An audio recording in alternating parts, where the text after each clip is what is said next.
अमरीका की आबनाए हुर्मुज़ खोलने में नाकामी के बाद आलमी मार्केट में खाम तेल की कीमत 9% तक बढ़ गई।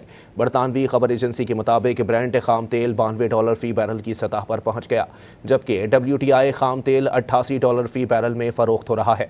उधर ईरान की पासदारान इनकलाब ने ट्रंप को चैलेंज किया कि हिम्मत है तो आबनाए हुर्मुज़ में अमरीकी बहरी जहाज़ भेज कर दिखाएं। सदर डोनाल्ड ट्रंप ने मंगल के रोज कहा था कि जरूरत पड़ने पर अमरीकी बहरिया आबनाए हुर्मुज़ से गुजरने वाले तेल बरदार जहाज़ों को सिक्योरिटी फराहम कर सकती है।